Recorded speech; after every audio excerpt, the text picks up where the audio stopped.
आकाशवाणी संबलपुर जुहार आंचलिक खबर पढ़ुछन अतीश कुमार शतपथी।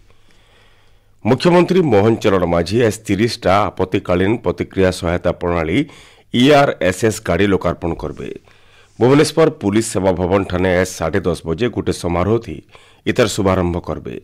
केन्सी जगान दुर्घटना अपराध की अलगा केन्सी प्रकार अप्रतिकर परिस्थिति सृष्टि हेले गाड़ी सांगे सांगे घटना जगह के पहुंची करी असहाय मन को साहस करबा। राज्य 192.41 मेगावाट अक्षय शक्ति उत्पादन लगी आसीथिबार 1386 कोटी 9 लाख टंका पुंजीनिवेश प्रस्ताव के सिंगिल विंडो कमिटी बैठक ती अनुमोदन मिली। राज्य शक्ति विभाग प्रमुख शासन सचिव विशाल कुमार देव अध्यक्षता थी गलाकल होतिबार बैठक थी इटाके अनुमोदन करा जायछि। प्रकल्प मंगर भितर 19 मेगावाट क्षमता थिबार पवन शक्ति संकल्प प्रकल्प रही सेंता 91.77 मेगावाट क्षमता थिबार 5टा भूमि आधारित सौरशक्ति प्रकल्प आउ 1.64 क्षमता थिबार गोटे रूप टॉप सौरशक्ति प्रकल्प भी इथि सामिल अछि।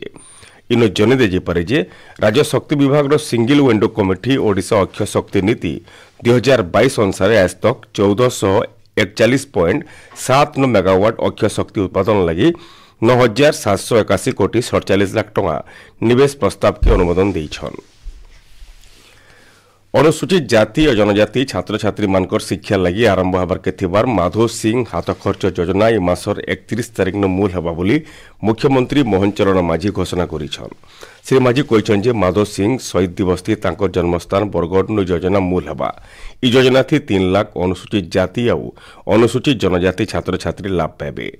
योजना थी 9 और 10 क्लास रो छात्र छात्री मानकू बचरक 5000 टंका दिया जिबा। ई योजना लगी 156 कोटी टंका खर्च हेबा बोली मुख्यमंत्री श्री माझी कहिछन। मुख्यमंत्री मोहन चरण माझी भुवनेश्वर कलिंग स्टेडियम न बैडमिंटन हाई परफॉर्मेंस सेंटर के आज उद्घाटन करबे।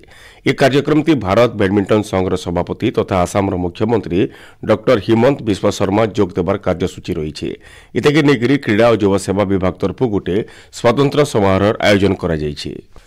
राज्य सरकार खूब जल्दी राशन कार्ड पोर्टाल खुलबार के जाउछन और नुआ हिताधिकारी मानकू राशन कार्ड मिलबा बोली जोगाण मंत्री कृष्णचंद्र पात्र कहिछन। विधानसभा नै बाबदे गोटे प्रश्नर उत्तर देकुरी से कहिछन जे 3,05,000 प्रवासी ओडिया को राशन कार्ड देवार लगी मुख्यमंत्री अनुमोदन करिछन। 6 लाख लोग नुआ कार्ड पावर के आवेदन करिछन और इतर सर्वे काम चलीछि बोली जोगाण मंत्री श्री पात्र कहिछन। राज्य सरकार गो संपदर सुरक्षा लगी गोटे आंत मंत्रिमंडल स्तरीय कमिटी गठन करिछन। कृषि और कृषक सशक्तिकरण और शक्ति मंत्री कमिटीर अध्यक्ष अछन बोली मत्स्य और प्राणी संपद मंत्री गोकुलानंद मल्लिक कहिछन। विधानसभा न कन्हई चरण डांकर गोटे प्रश्नर उत्तर देकुरी श्री मल्लिक कहिछन जे आंत मंत्रिमंडलीय कमिटी थी 17 जन सदस्य अछन। से कहिछन जे 5 बरस भितरे 1783 टा गोचालान मामला रुजु होईछे।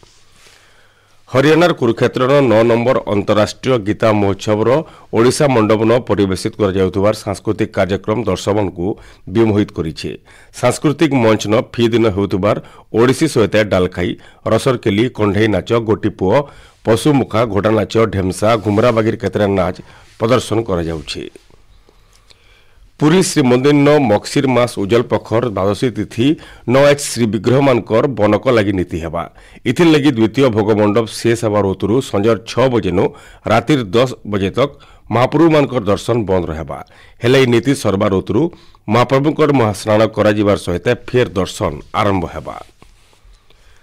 गोवा राज्य सरकार तरफ 5 दिनिया ओडिशा गस्त न आसीथिबार प्रतिनिधि मंडली और गणमाध्यम प्रतिनिधि माने गलाकेल भुवनेश्वर धौली शांति स्तूप प्रसिद्ध लिंगराज मंदिर सहित अनंत वासुदेव मंदिर और बिंदुसागर बुली देखिछन। ये अवसर से अनंत वासुदेव मंदिर न प्रसाद सेवन करी ओडिया खाद्य परंपरार प्रशंसा करथिले। भुवनेश्वर कलिंग स्टेडियम न चलीथिबार 39 नंबर जातीय जूनियर एथलेटिक्स चैंपियनशिप शेष होईछे। ई प्रतियोगिता ती हरियाणा दल 303 पॉइंट सहित ओवरऑल चैंपियन होइतिबार बेले तमिलनाडु 269 पॉइंट पाइकरी रनर्स अप होईछे। इति ओडिशा 6टा स्वर्ण 2टा रौप्य और 3टा ब्रोंज पदक पाइछे। प्रतियोगिता थी मोट 20 जातीय रेकर्ड सृष्टि हो पारिछे। राज्य 2 हप्ताह उतरु फिर ठंडा बढ़ी। गोटे दिन 13टा सहर राति तापमात्रा 15 डिग्री तले रही। झारसुगुड़ार 10.8 डिग्री रेकर्ड कर सबुन अतका ठंडा रही। एचनी आंचलिक खबर इन शेष है। आर बेलार आंचलिक खबर शुणी पारे राति 7:02 थी। जुहार।